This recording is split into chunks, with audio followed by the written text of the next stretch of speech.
this out. You're gonna learn today. Welcome to the Lakeside Chat. I'm your host, Brother John Muhammad.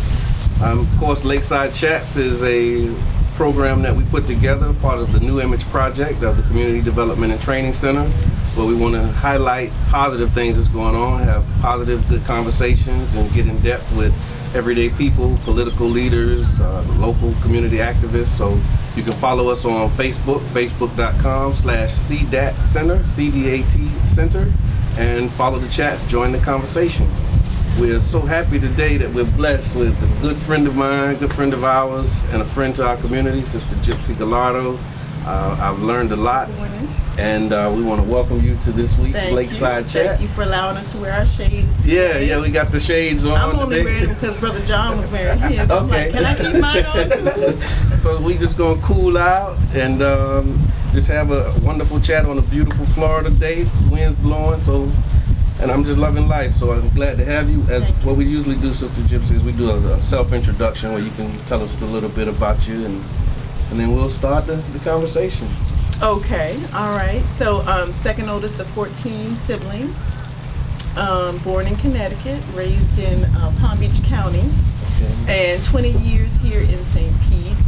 Most people really associate me with the Power Broker magazine, which is my baby, my love. Yeah. But it is a mission of love. It is not a means of making a living. Okay. The way I make my living is actually as an economist. Okay. Research and analysis is my specialty.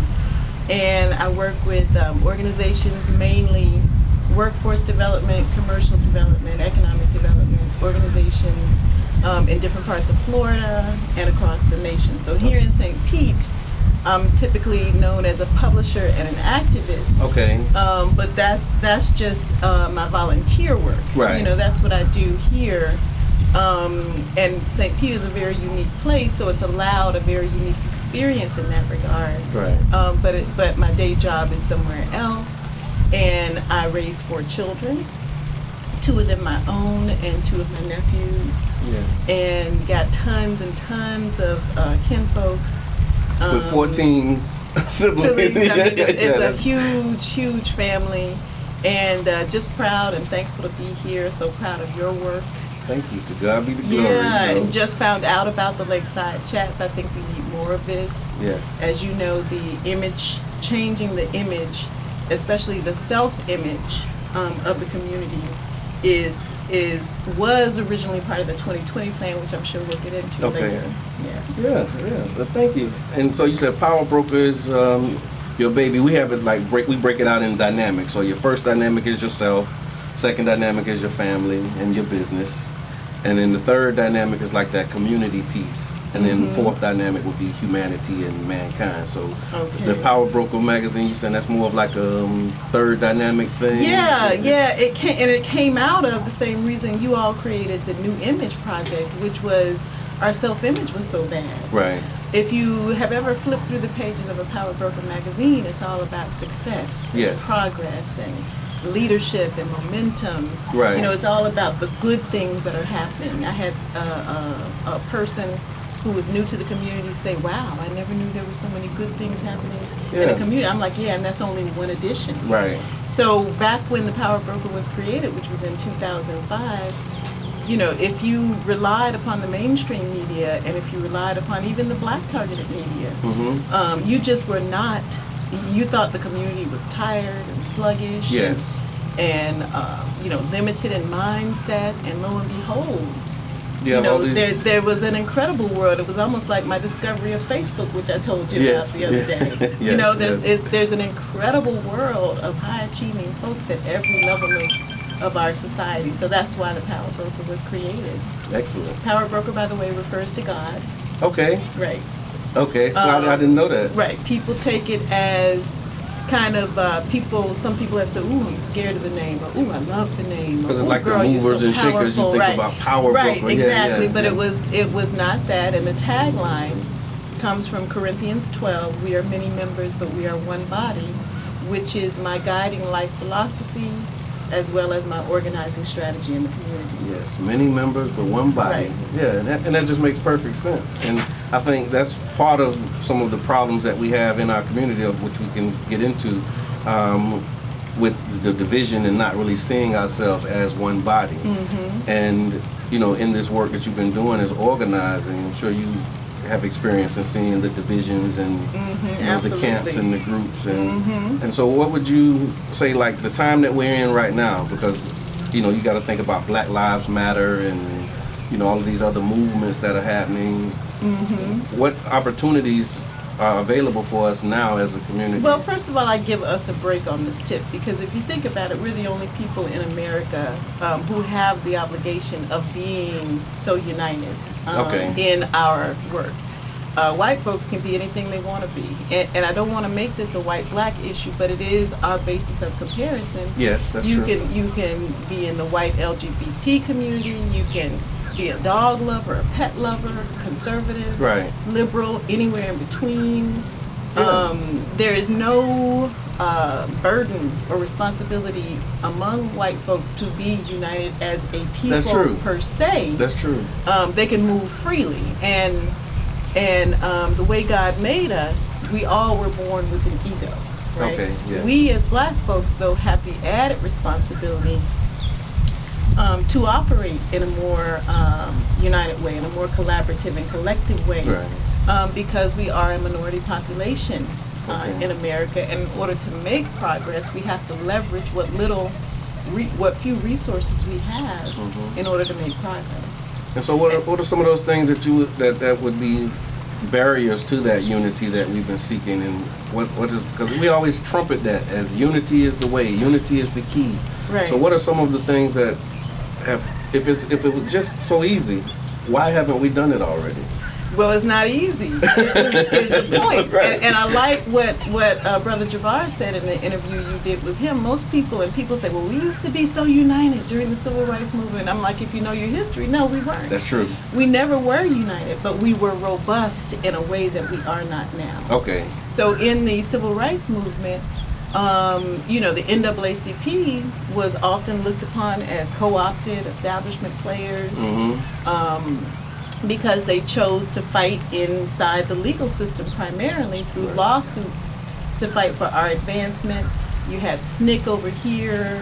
They had a different flavor. They were the you-all of this day, the younger folks, who were more grassroots. You had SCLC. You had CORE. Yeah. You had all these different groups who at some points came together and worked effectively, and at some points didn't. And one of the major differences between then and now is the monster and the enemy were so clearly defined. Yes.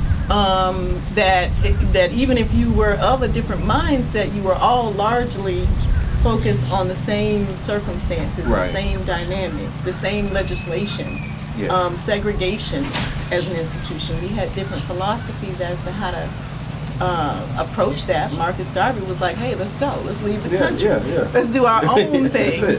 Booker T had his philosophy, and Du Bois had his philosophy, and et cetera. But you were all dealing with the same thing. Right. And that we don't have that luxury anymore as black folks. That's true. Where the monster and the enemy is so clearly defined. Yes. Right? Yes. Yeah. Because it's like that. What do they call it? Post-racial. Right, right. And I'm so glad and so grateful for all of the racism that has been revealed through the Obama administration. Yes. Right, because let's do away with any notion that we are in a post-racial America. Right. That clearly exposed it, and as Minister Farrakhan said in one of his lectures, they started pulling off the mask of civility. Right, yeah. And just started being blatantly and openly racist, and that happened during the Obama campaigns and administration, and now it's also coming up during this Donald Trump. The things that he's saying, to groups getting all of this applause, and to clearly things that are openly racist. Right, and something came to mind this morning. People say, well, why do you all always act like crabs in a barrel? And I remember something that one of my dear friends said, which is, a barrel is not a crab's natural habitat. Okay. In other words, they don't want to be in there. Right, like that. right. That's a very good point. Yeah. And some of what has kept us, I spoke with my son about this morning, some of what, we have been so severely constrained as a people, so put in a box, so limited in the resources we could access. that we got into the habit, and my son was giving me this tutorial this morning of, pulling at each other. Yes. And fighting each other for that limited space in a spotlight, for that one grant that was going to come down. Yes. For the few jobs that were allowed. And so we got accustomed to competing with one another as opposed to collaborating to open up the whole thing. Excellent. Excellent. So that's a great way to start. We'll take a real quick break and then we'll come back and talk more about those collaborations that you just mentioned. Okay. We want to get into that. And we'll be right back with more from the Lakeside Chat.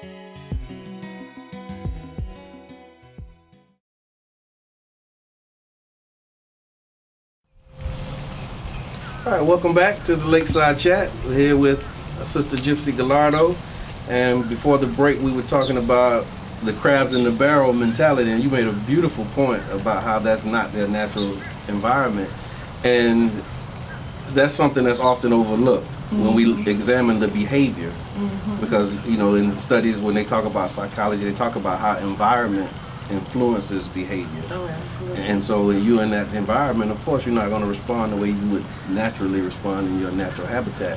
And one of the things you said before we left too was about coming together and collaborating. And I know through this process, how I met you was during the 2020 or the 2010 Agenda 2010 movement and the collaboration. So would you mind sharing a little bit about how that started? And because I was there, I think June in 2009, but there was a lot of things that happened before that. Well, it was born May 19th, which I think is Malcolm X's birthday. Yes. May 19th, 2007, in the sanctuary of Mount Zion Progressive Missionary Baptist Church. A then younger organizer had a vision that if we could all collaborate and work at this thing collectively, we could move the needle.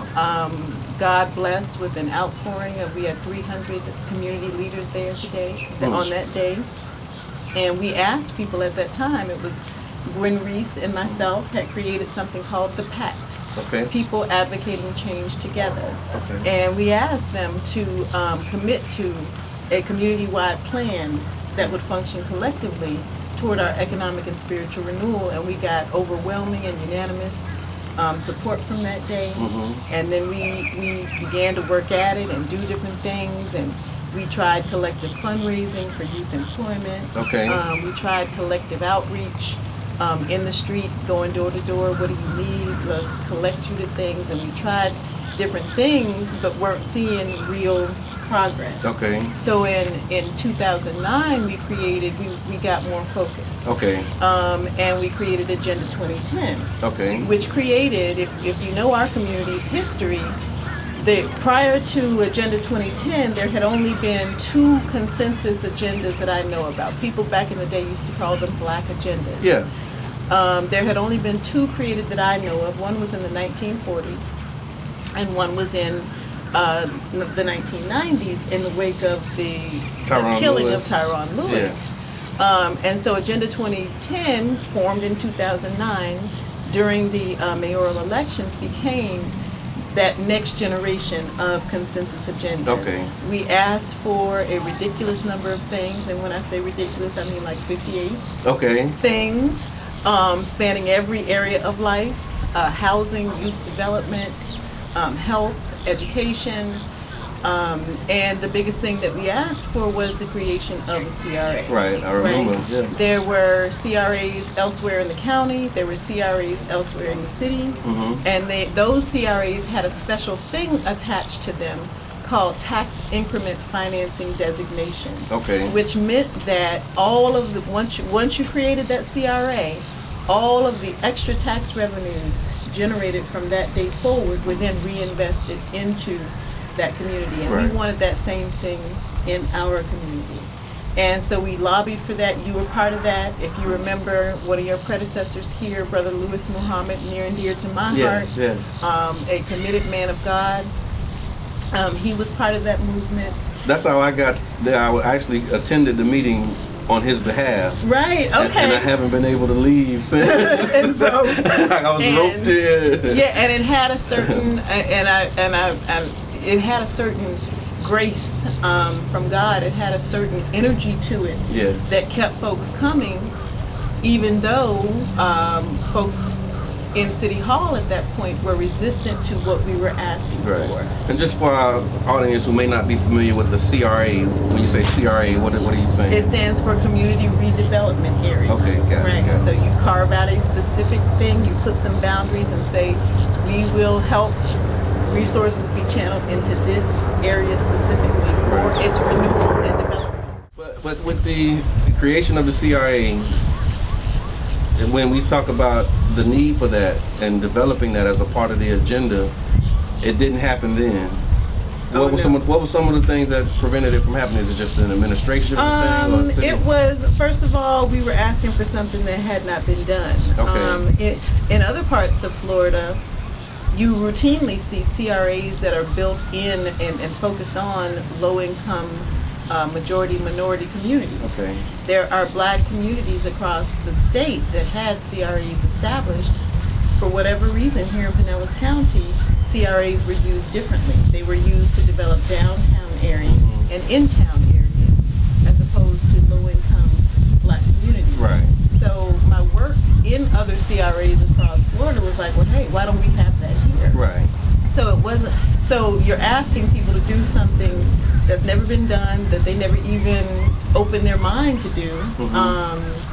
And you're asking for the county and the city to relinquish their tax revenue, because now the tax revenue doesn't go into their general budget to use as they will. Now that's carved out and dedicated to be channeled back into that community. Right.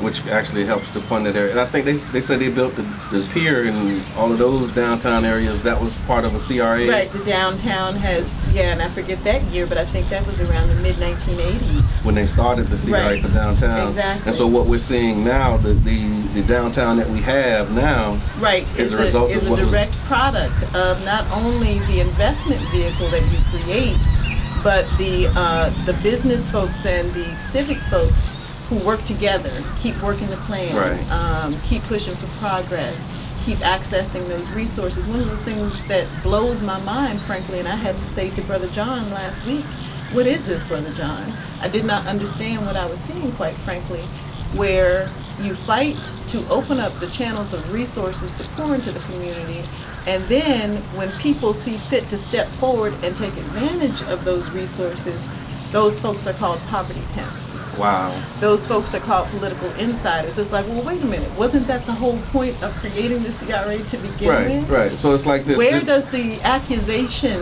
amongst ourselves come from? Just because we are bold enough to pursue resources to flow into our community. Wait a minute. Aren't we all sitting around saying we're broke, we need jobs, we need businesses, we need capital? So why are we resisting the influx of that new capital into our community? To me, it's a confusing situation. And I think that just comes from lack of understanding, because when you talk to everyday folks about a CRA, like I said, if I come and I ask 10 people just walking by, hey, what do you think about the CRA? What is that? and the age of social media is just magnified. Right. You know, you have a lot of people that, from my experience, that they know a lot about a little, and sometimes they know enough to make it sound like they know more than they really do. And you mix all of that together, and then you end up with people fighting over something that we advocated for. Because my analogy, the way I see it, is like, okay, we need resources, we need a pot of money that's dedicated for this area. You advocate for it and call it a CRA. We got it. Right. And now he's saying, okay, here's how you can access this pot of money. Right.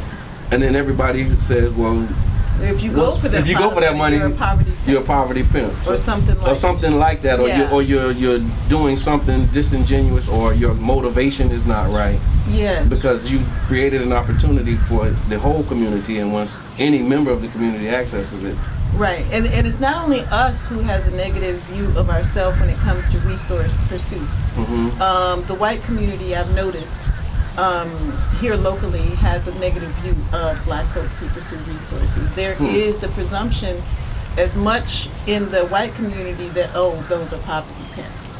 Perfect Right. example.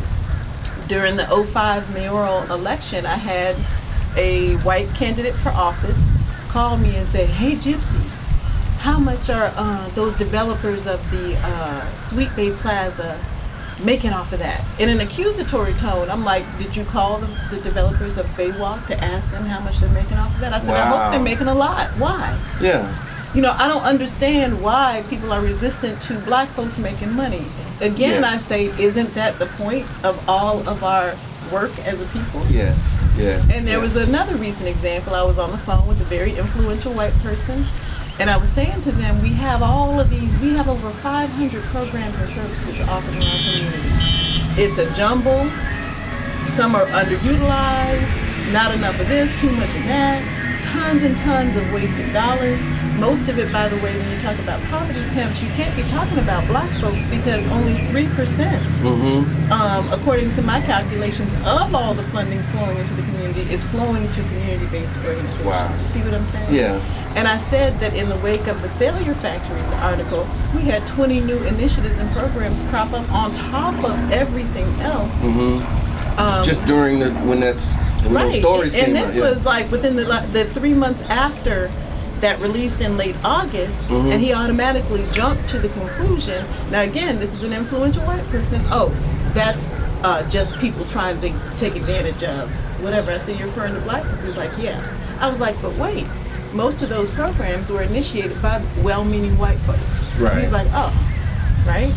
There's just too much of blanket assumption. There's laziness about looking at data, not understanding what actually is. Right.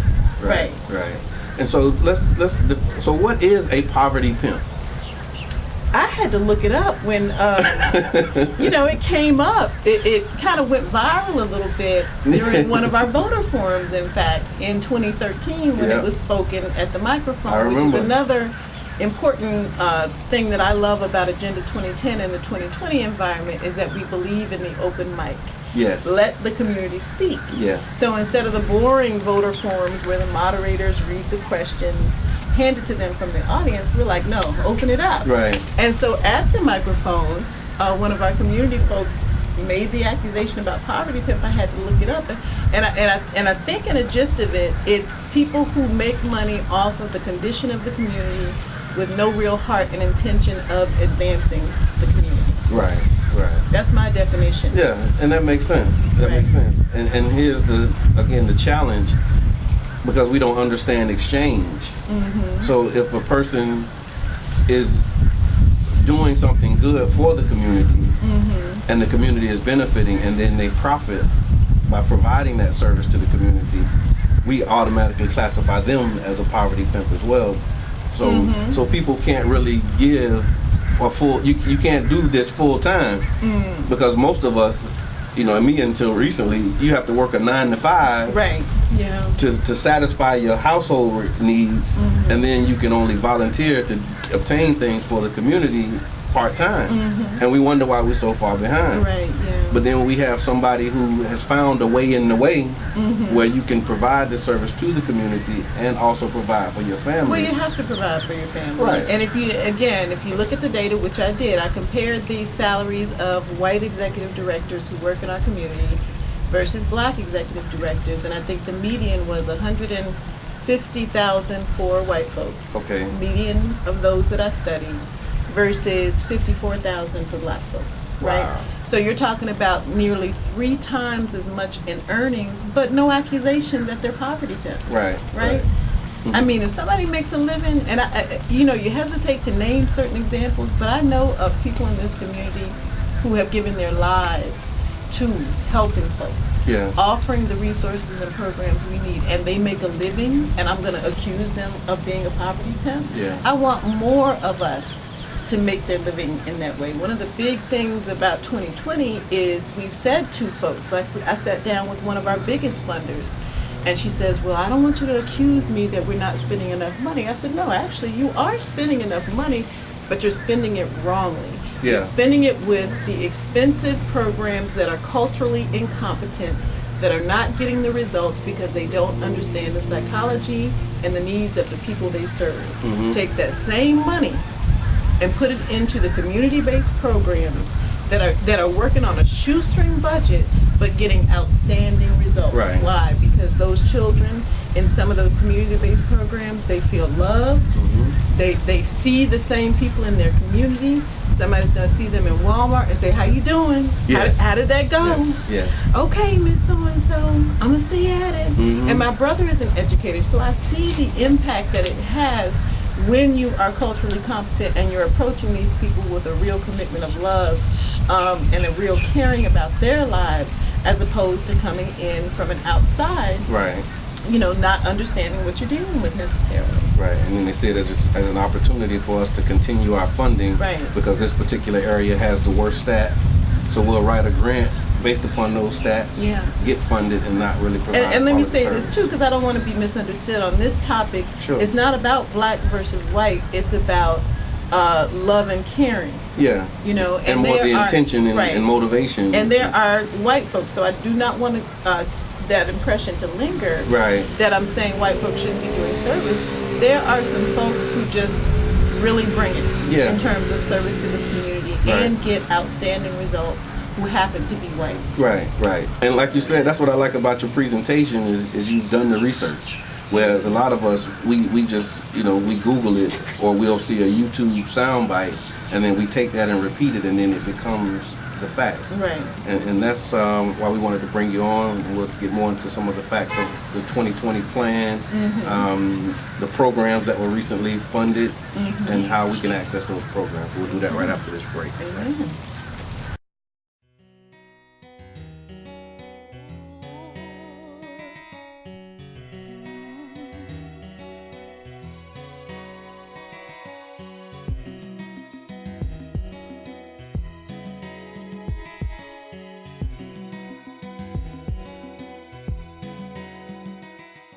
So welcome back to the Lakeside Chat. I'm your host, Brother John Muhammad, here with our esteemed guest, my sister, your sister, our sister, Gypsy Gallardo, and we're discussing community affairs. We've covered, the Agenda 2010, some of that history, and the 2020 plan. And you still hear people now when they say the group who's managing this. I've heard Agenda 2020, 20. So what is the organizational body that manages this process? It's called the 2020 Plan Task Force. Okay, so Right. get that right, people. the 2020 Plan Task Force. Yeah, but I don't turn away any name. Sure. As long as you call the name. Yeah. And as long as people are aware of what's happening. Right. And it's our hope that more people will become involved. If you have worked in the daytime, so I think you've only been to one or two of those meetings. But the energy is really strong. It's a really good group of people who keep coming together. Yeah. And as somebody said to me, and this was also one of our Caucasian brothers, he's like, this is the best community forum I've ever seen.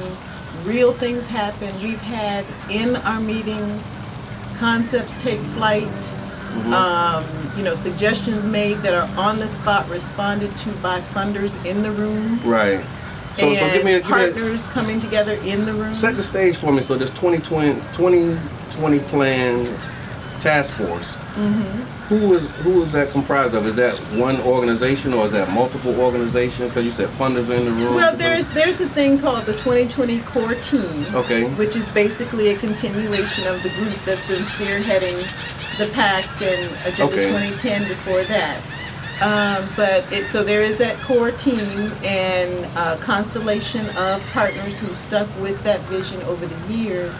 But the task force is probably about 80 people in total. Wow. There's probably about 100 organizations who are in some way, shape, or form involved with the 2020 plan.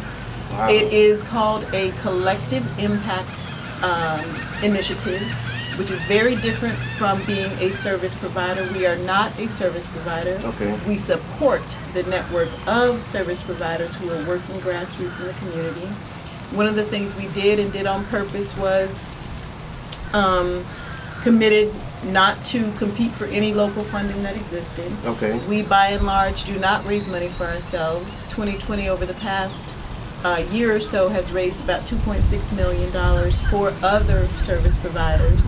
Our own organization is very lean and mean. We got funded, praise God, by Allegheny Franciscan Ministries. And again, by the grace of God, we didn't even ask for the funding. Right. You know, it was Allegheny seeing, wow, okay, they're getting traction. Okay, people are coming to the table. Things are happening. And there's an energy here. Let us support it. So that funding has enabled us to hire our first executive director. Yes. And later in the year, we hoped you would be available for the program coordinator position. We'll be hiring another staff person. Okay. And our executive director is Corey Adler, very well known in the city. Was recently announced at Right, at the exactly. leadership. And so now we have, for the first time ever, a very tiny staff, no budget to speak of, but it doesn't take we are a budget to do what we do, not a large one anyway, right. Which is to be that organizing force and backbone organization is what it's called, to keep organizing the collective impact that we seek in the community. And that goes to your point about the power broker, the principle of it, you know, that many organs and many parts but one body. Exactly. And just to hear of over 100 different organizations consistently working together is phenomenal, because a lot of times that's another one of the critiques of our community. We can't come together. But you're showing that we can hold different organizations. I mean, 100 organizations. Absolutely. Is there anybody in the city that's not at the table? Oh yeah, I mean, yeah, plenty of folks. And I want to let me give you a perfect example of collective impact, right? So we have all of these little collective projects happening. Ex-offender reentry services, adult workforce services, adult post-secondary enrollment, commercial development, etc. But the example I'll give you is in the youth employment area. So the city has funded this year after year. I think to the tune of about $250,000. Right. And they employed, I think, 227 young people in 2014. Right. And we said, with just a little bit of extra money, the city gave an extra $10,000 into what we call the 2020 fund. Okay. And some other organizations contributed. The Rays contributed $24,000. My own company contributed $5,000. Some other groups here and there, $1,000 here, $500 there. And it didn't take much. With an extra $60,000 total compared to $250,000. We were able to increase youth employment by 200. Right.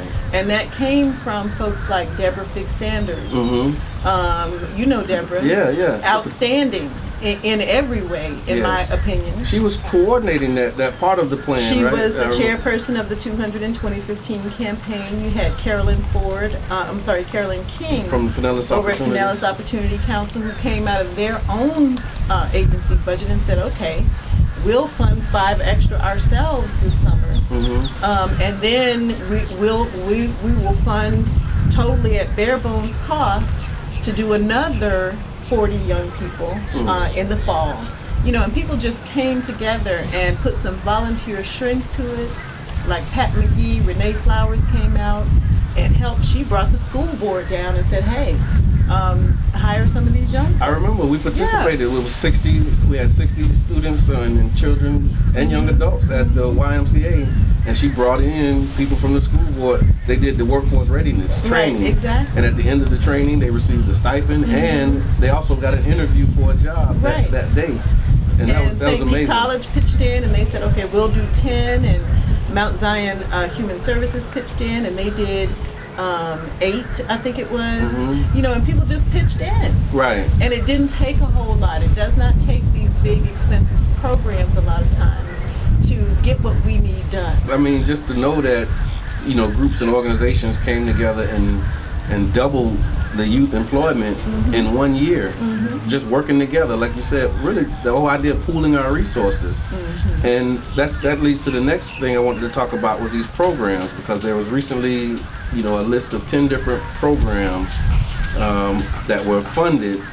Help me understand that process. So with the CRA, there's a CAC, or the Community Advisory Council. Community Advisory Council. And then these programs were funded. Well, they're not funded yet. Okay. But so every year, starting now for the next 29 years after that, there will be a certain amount of money generated. Okay. Because again, this is now the tax revenue that rises up out of that area is now for youth In the dedicated area, in that area. So in this first year, it's about $500,000. Okay. And so then these programs called TIF programs, tax increment financing programs, Okay. have divvied up, okay, here's how we're going to use that $500,000 this year. Okay. Right? And it'll be a different amount next year.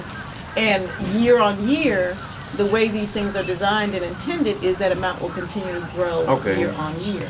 Got it. Right. And so the programs that are available, I know some of them have like come under scrutiny because they were saying that these programs will not really benefit the people. It's not going to help reduce poverty. It's only going to help those who already have, wealth and resources.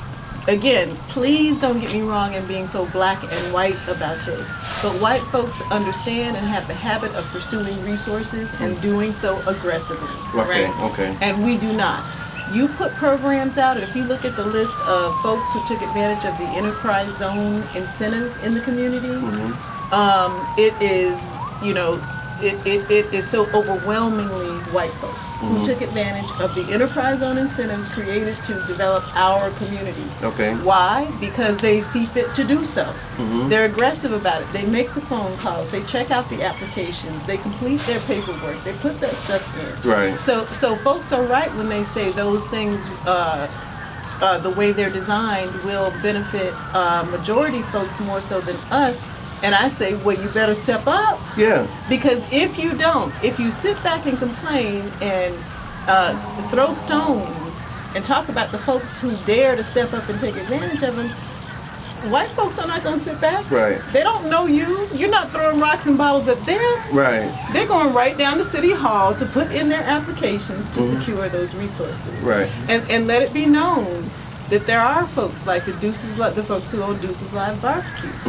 There are plenty of white folks in and around the community along the business corridors who do employ black folks, who do deposit wealth in our community, but there's a bunch who don't. Right, right.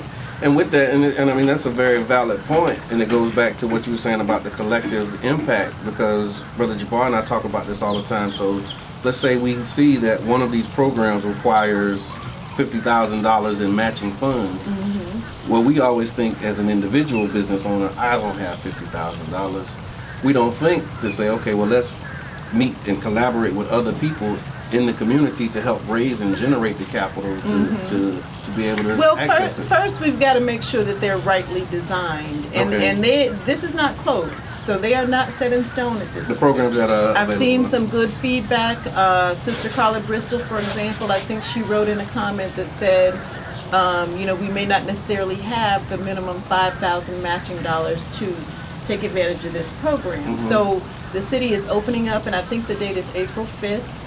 A community-wide session for additional feedback on those before they're set in stone and rolled out. And so if we study those programs and we say, okay, this $50,000 thing is not going to work, or this is not going to work, we need to speak that to the city so that we maximize the benefit to the community. We don't need to say, oh, that ain't going to benefit nobody. Right. And go away in protest. Yeah. Come on. And so, and advocate for your position and be at the table. Yeah, and speak the truth. One of the things Jabbar says is use the data, focus on the data. If the data say that we do not have the business space that can take advantage of these programs, we need to feed that back, and we need to come with a recommendation for what level of match dollars in the program can make it so that more of our business owners can take advantage of it. Absolutely. And what so to those people who say, well, I don't like to go to meetings, and I ain't going to no meetings because they're going to do what they want to do anyway.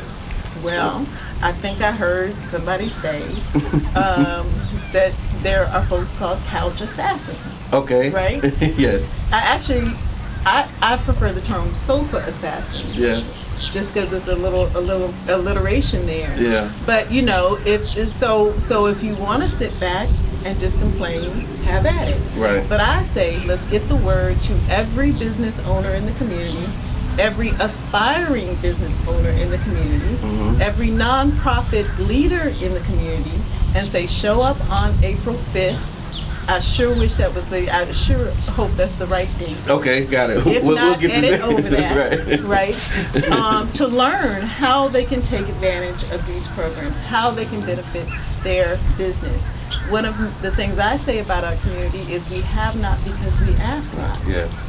We spend more time beating up on one another than we do pursuing the resources that our community so urgently needs. Absolutely. It's a very beautiful point. And then I know there's the BBIC, and there was some funding that was approved from them. Was that a part of some of the work of the 2020 plan? That's one of our partners, and I contributed to writing that proposal that won the funding. And then the CEO also wrote separately and got some other funding. Okay. And now they've got a total of, I think it's 1.2 million. Okay. Much of it they're trying to put on the street this year. Okay. And so people need to go and inquire. Now, and people also need to recognize, okay, if you have no business plan and no formalized business and no experience and you got bad credit and you're not going to walk in the door and get a $50,000 loan. Right. However, some folks have created what we're calling a capital pipeline. Some folks are at the level where they can use the Pinellas Opportunity Council's $1,000 grant program. So that's not a loan, that's a grant, a gift, in other words, to help you kind of get underway. Right. And then the Tampa Bay Black Business Investment Corporation, their loans start as small as $2,000 Okay. and kind of go up to as high as, I believe, about $150,000. Okay. And then there's folks who we want to graduate from that to go into SBA, Small Business Administration loans, and mainstream bank loans. Okay. So wherever you get in, where you fit in is the Right. point, and figure out how you can access some of the abundance God is bringing down into our community. Okay, and so on that point, the last thing on that point, so what about the person who says, well, I'm not a 501c3 and I'm not a small business owner. What's in this program for me? How am I gonna benefit from this initiative? Well, there was a residential. Well, first of all, homeowners can benefit. Okay. Okay, so that's a separate population. But then there's also funding for workforce development. So if Okay. you're just an unemployed person who just needs some help, the CRA creates additional funding into workforce development programs for organizations such as CDAT, and the larger organizations, Career Source, St. Pete College, Okay. and others who now have additional funding, or will soon, to help some of those people enter the workforce. Excellent, excellent. All right, so with that, we'll take a break and we'll come back for our last segment of the Lakeside Chat.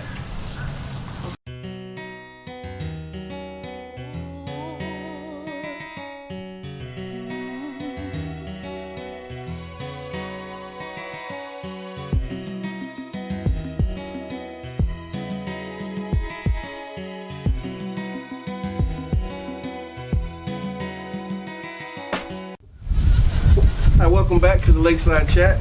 I'm Brother John Muhammad here with Sister Gypsy Gallardo. We want to continue our conversation about the city of St. Petersburg and the Tampa Bay area in general. And from here, we usually try and format it like this, Sister Gypsy. When we talk about the problems, the effects of the problems, and then what are some of the solutions. And I like the theme this past, Thursday, we had the first annual 2020 plan leadership council meeting, and it was highlighting the milestones and the things that have been accomplished, and where do we go from here was the theme. So would you mind sharing a little bit about the idea, going forward, because the 2020 plan is a 5-year plan, Right. to reduce poverty by 30%, and so we're going into year 2. We're entering year 2. We're entering year Right. 2. Yeah. So where do we go from here? Well, at this point, there is so much happening in the community, and it's happening on almost every front you can imagine. You name it, and there is substantial progress in that area, and organizations focused on that specific issue. So it's not, if you're interested in poverty reduction, get involved with 2020. If you're interested in the education issue, get involved with CoQuebs. Okay. If you're interested in, organizing some grassroots folks, get behind Black Lives Matter and Bay Area activists Right. and CDAD. If you're interested in the family issues, get behind Call the Man Home or the USF Figuring It Out for the Child program. Whatever your interest is, the chances are very good that there are organizations who are committed to that cause and making progress toward those goals. Right.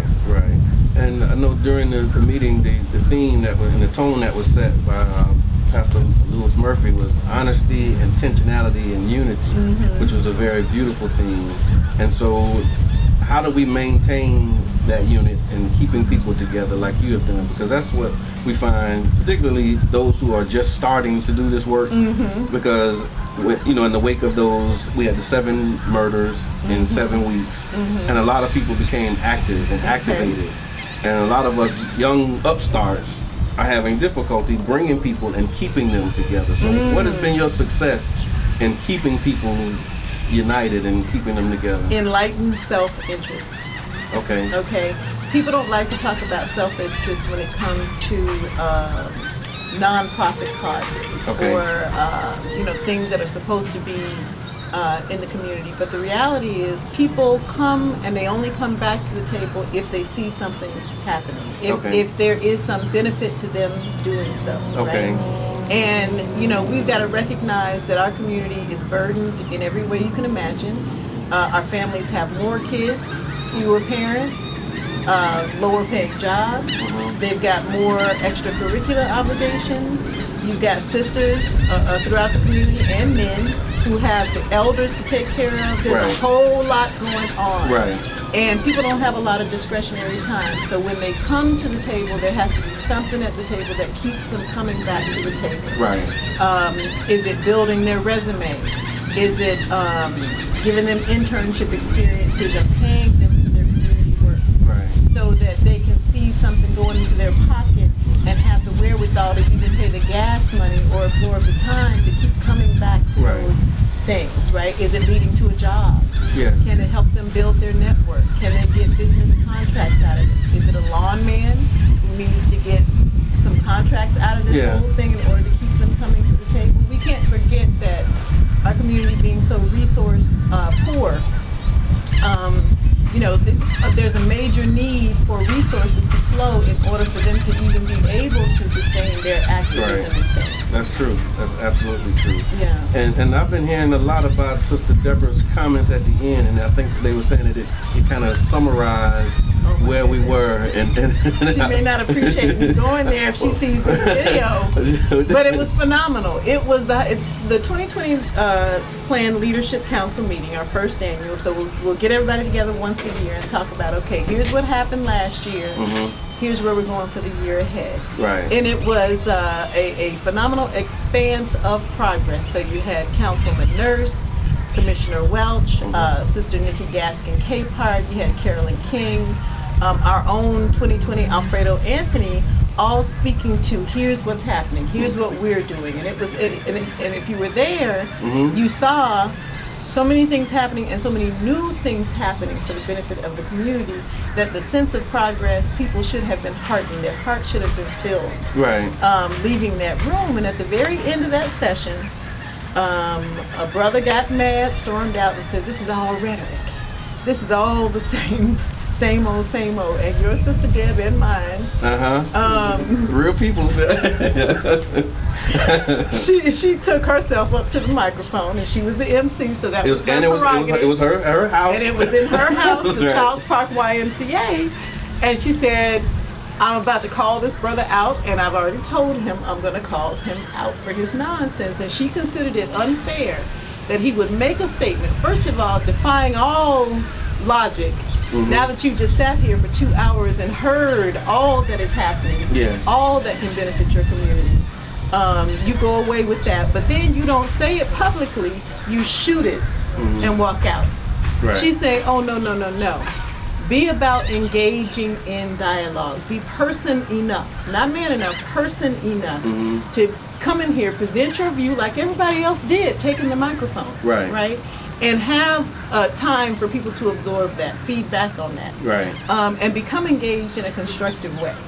And so it was a moment that shall live in infamy. I've heard it. It was a hugely important moment for two reasons. Because for the black folks in the room who are the sofa assassins, who are those critics who can't see what's right in front of their face, the Bible says the darkness comprehended it not. Yes. It put them on notice that folks are willing to call them out. Yes.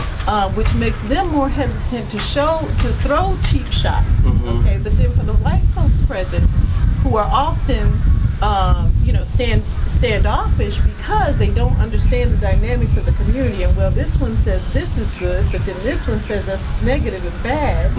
And if you're that white person or non-community person who doesn't understand the dynamic, it makes you shy away. Right. But when you're in a room, and there were many of the city's white leaders in the room, including the chamber president, for example, you're like, okay, we see. Yeah. So that exists inside of the frame of progress as well. So it's not a boogeyman in their minds anymore. Right. And unfortunately, that moment was not taped. Yeah. But I hope we have captured it somewhere. Yes. Or can at least write an editorial to let that stand as part of this community's history for the hugely important moment that it was. Yes. So if you were there and you were recording with your cell phones, we need it. We need that footage because it's vital. And that's another thing, and we can end really on that point about the necessity for dialogue and this format, and that's what we wanted to do with that, and that's why we invited you to come, because I know you take a lot of it. I mean, a lot of people don't really know how deep your work is and how significant it is, and they just see the surface. And I but think a lot of people do. And a lot of people do. A lot of people do. Yeah. And not all, but there are some people who misunderstand you. We wanted to come and just have this conversation with you. For those who may not know you and not be familiar with all that you do and all that you have done in our community and all you're continuing to do. Well, thank you. And so we can really get that and have that moment. And one of the things that we wanted to cover was the idea that, if we don't agree with each other, then we can't work with each other. How do we solve that and say, okay, just because we don't agree on this point, there's still other things that we can do and ways that we can move forward, and you don't have to, as I say, take your ball and go home and act as though nothing else is, we're not going to move forward. The only thing that comes to mind in that regard is just back to the basics, home training. Yeah. It's home training. We can disagree without being disrespectful. We can be about one thing while you're about this thing, and yet be mutually supportive of one another. Right. Just basic courtesies, common sense stuff. Yeah. Good manners. Good manners, biblical principles. Put your grown folks' panties on, or underwear on, and stand up. Be grown about it. Be mature about it.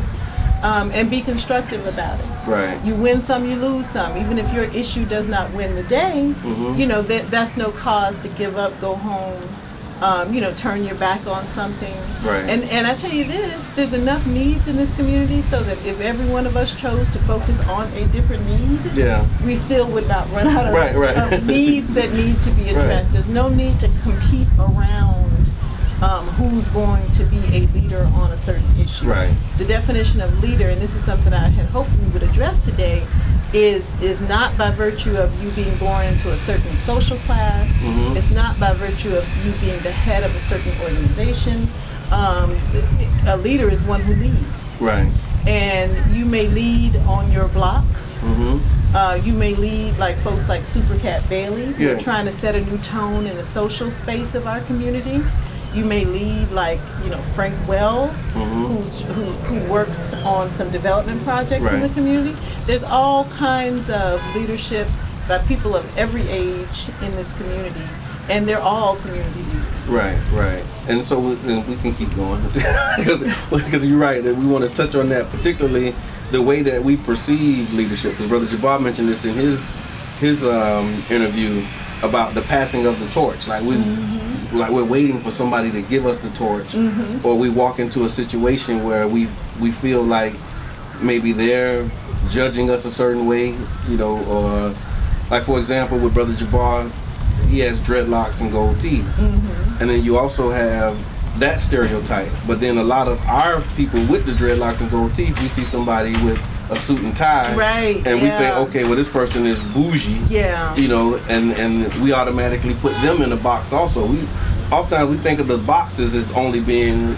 the box for the lower class, but we take, and also we put the middle class successful people in boxes also. Have you seen that or come across that? Absolutely, absolutely. I mean, I've been challenged. I mean, there was a sister in front of one of our commercial development projects who came up with the head rolling and the bamboo earrings on, as LL says, and, and who challenged me for being prissy and so forth. You don't know me like that, right? But it's as hurtful for one of our, let's say, grassroots brothers and sisters who doesn't have a lot of experience, maybe grew up low income, maybe doesn't have the vocabulary, and to be shunned by folks who do.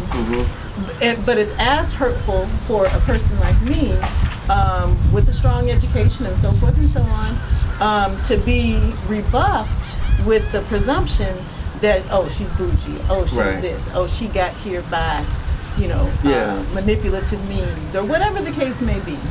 That's undermining of the community energy as a whole. It's immature.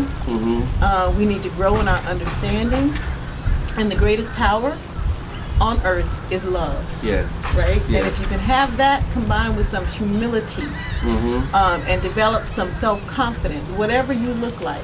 I don't know if you all saw my Facebook post of the brother with the bright blue suit and the red shoes and the red hat. You didn't see that? With the long, was this at the at Sylvia's? At Sylvia's, something we did over there. But he was not traditional. Okay, he was a little back in the day a bit, but he was styling, and it was his look and his image. And we should, we should want folks to step up and be who they really are, and those folks should have confidence in that. And we shouldn't shame them or shun them because they're not us. And when you were saying that, it reminds me of how we shun the smart kid, and so the student in class who raises their hand and knows the answer, they catch a hard time from the other ones that are trying to be cool and accepted by the majority. And from what I'm hearing, it's like that plays itself out in the community work as well, because now you got the so-called grassroots or hood people, or not even hood, but I'm so for the community, and in order for me to really show you how much I'm for the community, I may have to cuss you out, or I may have to, berate you or belittle you, because we have made keeping it real means an excuse for us to just be ignorant. And the reality is that black folks are as diverse a people as white folks. Yes. You have us who come from every persuasion, not to mention every color, right? Every skin color, every religious background. Every inclination. Every political party. In my own family, we're 40% Democrat, 40% Republican, and about 20% other, independent, libertarian. You name it. We are the ones who place on us the burden of being so uniform. Uniform. Being united does not mean you need to be uniform. And to appreciate the diversity in our community. I think would open up our eyes. Some folks have never traveled outside of South St. Pete, or even the city of St. Petersburg, and they don't know and haven't been given the liberation of being uniquely who they are. And we should allow that. We should stop casting aspersions on people of other races. We should stop judging somebody who dresses like such and such. And just open our hearts and show each other just a little love and compassion. Absolutely. It's a good way to end. So we'll go ahead and wrap that up. And then the last thing we'd like to know is if you could just tell us how, if we want to get involved, if there's people that want to be involved with the 2020 plan, Do you have anything on your agenda as far as the next meeting? I know you mentioned April 5th. We're going to check the date. Yeah. But if there's any other actions that you'd like to announce. So April 5th, I think, is the public meeting and training for the CRA, the Community Redevelopment Area. And then our next 2020 Plan Task Force meeting is April 20th. Okay. It's the third Wednesday in April at 9 a.m. held at the Pinellas County Urban League, but don't wait until then if you want to get involved, because we have projects that are active year-round. That's just our meeting. So Okay. we meet as a body every other month to review what's happening and talk about the future. And then you can also write to me if you have an interest outside the 2020 plan, and we can kind of connect it and share it with those organizations who are working in the area that you may be interested in.